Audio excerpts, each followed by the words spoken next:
কিন্তু আমি জনাব হান্নান মাসুদ আপনার কাছে আসতে চাই। জনাব হান্নান মাসুদ, সরকারের ভিতরে সরকার আসলে কারা?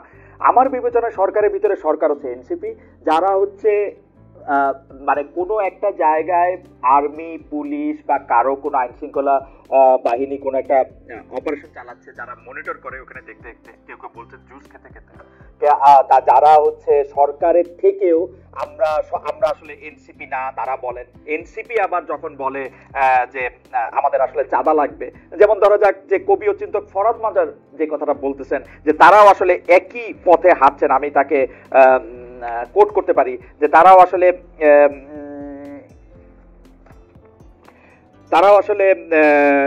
এনসিপি সম্পর্কে তিনি বলছেন ফরাদ মাজার, হ্যাঁ তারা সেটাই শিখছে, পুরনো লুটেরা মাফিয়া শ্রেণীকে আরো আনার ব্যাপারে সেটাই শিখছে, নির্বাচনই করতে হবে। ওরাও ঠিকই চাঁদা চাইতেছে, বড় বড় হাউসের কাছে যাচ্ছে 2 কোটি টাকা 5 কোটি টাকা। জনাব হান্নান মাসুদ, আপনি অনেক জনপ্রিয় একজন নেতা, কিন্তু আপনার বিরুদ্ধেও, আমি এটা বিরুদ্ধে বলবো না, আপনার পক্ষে এই কথা শোনা যাচ্ছে যে আপনি বড় বড় হাউসকে চাঁদার কথা বলেন, কিন্তু সেইটা আপনি পরে বলেন সরকারের ভিতরে সরকার কারা, এটা যদি আপনি একটু আমাদের বলতেন যে এটা কারা। এই কথাটা সরকারের ভিতর আরো কয়েকটা সরকারের ভর কেন্দ্র তৈরি হয়েছে, এই বিষয়টা নিয়ে হয়তো আমার মনে হয় সেকেন্ড শো আপনার এখানে যেটা করছিলেন সেখানে কথা হয়েছিল। আমি আমার দৃষ্টিকোণ থেকে দেখেছি এই সরকার সবথেকে দুর্বল হওয়ার কারণ হচ্ছে সরকারের কোনো ধরনের একক ভর কেন্দ্র নেই। সরকারকে তার যে কোনো পরিস্থিতি সামাল দিতে হলে হয় বিএনপি কে লাগে, না হয় এনসিপি কে লাগে, না হয় জামাতকে লাগে, যার পরবর্তীতে তৃণমূলের প্রতিটি ক্ষেত্রে প্রশাসন আসলে কাদের সাথে সমন্বয় করবে, কতটুকু কি করবে, এতটুকুনো প্রশাসন বুঝতে পারে না। আপনার জনগণের সাপোর্ট ছাড়া সরকার শুধুমাত্র পুলিশ প্রশাসন দিয়ে কিংবা হচ্ছে শুধুমাত্র অন্যান্য প্রশাসন দিয়ে সরকার তৃণমূলে পৌঁছাতে পারে না, যার কারণে প্রশাসন চিন্তা করে যে হচ্ছে পরবর্তীতে তাকে কার দাস হয়ে টিকে থাকতে হবে। বাংলাদেশের প্রশাসনিক ব্যবস্থা যে ব্রিটিশ আমল থেকে আপনার যে প্রশাসনিক ব্যবস্থা গড়ে উঠেছে, আমি আজকে সন্ধ্যার পর থেকে ফাহাম ভাইয়ের ভিডিও গুলা দেখতেছিলাম, যে ভাইয়েরও অনেকগুলো ভিডিও আছে যে হচ্ছে ব্রিটিশ থেকে যে হচ্ছে প্রশাসনিক ব্যবস্থা তৈরি হয়েছে, সেই ব্যবস্থাটা মূলত সবসময় সরকারের দাস হয়ে গড়ে ওঠার দাস হয়ে থাকার মানসিকতাই জন্ম দিয়েছে। যার কারণে এখন যারা আছে তাদের মধ্যে বিরাট একটা অংশ, যে কথাটা ফাহাম ভাইয়ের কথাই এসেছে, আপনার কথাই এসেছে, বিরাট একটা অংশ চিন্তা করছে যে বিএনপি ক্ষমতায় আসছে, সুতরাং বিএনপির বিরুদ্ধে কোনো ধরনের ব্যবস্থা নেওয়া যাবে না। আবার তৃণমূলে সরকারি ব্যবস্থাটা হচ্ছে শুধুমাত্র ডক্টর ইউনূস এবং হচ্ছে 22 জন 23 জন উপদেষ্টা না, সরকারি ব্যবস্থাটা তৃণমূল পর্যন্ত পৌঁছে দিচ্ছে যারা, তারা সেখানে প্রত্যেকের চতুর্মুখী চাপের মুখে থাকে। আমি বলছি এই চাপটা সবচাইতে বেশি আসছে বড় দল হিসেবে, প্রভাবশালী দল হিসেবে বিএনপি থেকে, তারপরে জামাত থেকে, তারপরে হয়তো ছোট দল হিসেবে বিভিন্ন ক্ষেত্রে এনসিপি থেকেও আসে। যার কারণে প্রশাসনের নিম্ন স্তরের প্রশাসনিক স্তরগুলা আমরা পারে না।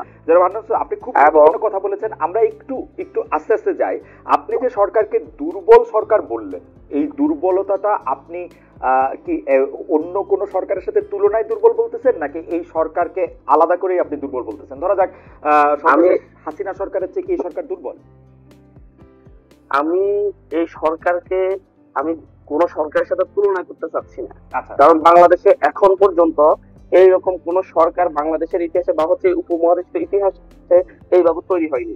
যেটা 11 সময় তৈরি হয়েছে সেটা জনসমর্থন নিয়ে তৈরি হয়নি, বা এই সরকারটা এখন যে অন্তর্বর্তীকালীন সরকার গঠিতেছে এটা বাংলাদেশের 90%-এরও বেশি শতাংশ আপনার সকল দল মতের মানুষের সমর্থন নিয়ে তৈরি হয়েছে। এই গভর্নমেন্টের যে রকম স্টেমিনা থাকা দরকার ছিল, যে পরিমাণ প্রভাব থাকার কথা ছিল, এই গভর্নমেন্ট নিজের ক্ষমতাটাকে সবসময় বিভিন্ন দলের মধ্যে বিলিয়ে দিয়েছে।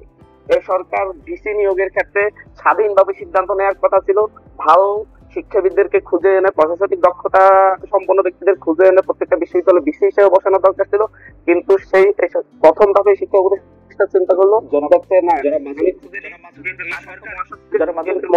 জিজ্ঞাসা করি, আমি একটু শেষ করি। আমি বলতে চাচ্ছি সরকারই তাদের ক্ষমতাটাকে বিলিয়ে দিয়েছে, তারা নিজের হাতে যে ক্ষমতার যে পাওয়ারটা রেখে দেশটাকে একটা সুন্দরভাবে গোছানোর কথা ছিল, তারা এটা কিছু অংশ, একটা বিরাট অংশ বিএনপির হাতে ছেড়ে দিয়েছে, একটা অংশ জামাতের হাতে ছেড়ে দিয়েছে, আর সর্বশেষ কিছু অংশ আবার এনসিপির হাতেও ছেড়ে দিয়েছে। যার কারণে সরকার নিজে তেমন পরিমাণ কোনো ধরনের ক্ষমতা হোল্ড করে না, এবং হচ্ছে সরকারকে সব সময় একটা মুখাপেক্ষি হয়ে রাখতে আপনার একটা উপজেলা কিংবা ইউনিয়ন পর্যায়ের কোন একটা নেতাকে অ্যারেস্ট করতে হলে সরকারের পক্ষ থেকে চাঁদাবাজির জন্য হোক বা অন্য কোনো বড় অভিযোগে হোক অ্যারেস্ট করতে হলে সরকারকে অনুমতি নিতে হচ্ছে সেই দলের থেকে, দলের পক্ষ রাইট থেকে। রাইট এই দলের রাইট একটা অবস্থা তৈরি হয়েছে। আমাদের সময় আছে, আমরা একটু ধারাবাহিক হয়ে যাই। আপনি বলছিলেন যে 90% মানুষের সমর্থন নিয়ে সরকার এসেছে, আপনার এই দাবিটা কি ঠিক? আসলে 90% মানুষের সমর্থন নিয়ে কি সরকার আসলে এসেছে? 90% মানুষের সমর্থন ছিল শেখ হাসিনাকে ক্ষমতা থেকে তাড়ানোর ব্যাপারে, কিন্তু এই সরকার গঠনের ব্যাপারে কি 90% মানুষের সমর্থন ছিল? এই সরকার প্রধানও কিন্তু এটি বলছেন না। এই সরকার প্রধান বলছেন কিন্তু আপনারা তাকে নিয়োগ দিয়েছেন। দেখেন, এটি কি এই পরিষ্কার সরকারের করবেন? 90% মানুষ শেখ হাসিনাকে তাড়ানোর ক্ষেত্রে যাদের উপর ভরসা রেখেছিল, বিশ্বাস রেখেছিল, তারাই কিন্তু হচ্ছে এই সরকার নিয়োগের ক্ষেত্রে ভূমিকা রাখছে। Absolutely. এই ক্ষেত্রে শুধুমাত্র আমরাই না, পাশাপাশি পলিটিক্যাল পার্টিগুলো। আপনার তখন এই যে পরবর্তী 2 মাস 3 মাসে এই সরকারকে নিয়ে কোনো পলিটিক্যাল পার্টি বলেন বা কোনো নির্দিষ্ট ব্যক্তিবর্গ বলেন তেমন কোনো প্রশ্নই তোলে নাই যে হচ্ছে এই সরকারকে সমর্থন দিচ্ছে না। পরবর্তী সরকারের কর্মকাণ্ডের কারণেই সরকার সে 90% সমর্থন থেকে নিচের দিকে নামতে যাচ্ছে। কারণ সরকার নিজে অ্যাবসলিউটলি আপনি এই কথাটা একদম ঠিক কথা বলছেন, এবং আপনার কথা ধারাবাহিকতা যদি আসি যে ধীরে ধীরে এই সরকার আসলে এক ধরনের ব্যালেন্সটা করতে হয়েছে, যেহেতু আপনাদের তিনজন প্রতিনিধি সেখানে থাকলেন, এর মধ্যে একজন বেরিয়ে এসে আবার একটা নতুন রাজনৈতিক দল করলেন। তার ফলে হইল কি, এনসিপি কে ছাড় দিতে গিয়ে ব্যালেন্স করতে হয়েছে বিএনপি কে ছাড় দিয়ে, আবার বিএনপি কে ছাড় দিয়ে ব্যালেন্স করতে হয়েছে জামাতকে ছাড় দিয়ে। এর জন্য এনসিপি দায়ী, আমি সেটাই বলতে চাইছিলাম আর কি। 90% জনসমর্থন থেকে এনসিপির কারণেই কিন্তু সরকার দুর্বল হলো, তাই না? দায়ী তো আপনি দিতেই পারেন, কিন্তু বাস্তবে কি তাই? বাস্তবে কিন্তু বাস্তবটা আমাকে আপনার এখানে এনসিপি কেন দুর্বল হলো সেটা একটু হয় নাই। কারণ যখন সরকার গঠিত হয়েছে, নেতৃবৃন্দ শপথ গ্রহণ করেছে অভ্যুত্থানকে লেজিটিমেসি দেওয়ার জন্য এবং অভ্যুত্থানের নেতৃবৃন্দকে সেখানে জায়গা করে দেওয়ার জন্য। সে অভ্যুত্থানের নেতৃবৃন্দ হিসেবে সে বাংলাদেশের প্রতিটা মানুষ যারা অভ্যুত্থানে অংশগ্রহণ করছে প্রত্যেকের নেতা হিসেবে তারা সরকারে গিয়েছে। তারা এনসিপির নেতা হিসেবে সরকারে যায়নি, কিংবা শুধুমাত্র বৈষম্য বিরোধী ছাত্র আন্দোলনের নেতা হিসেবে সরকারে যায়নি।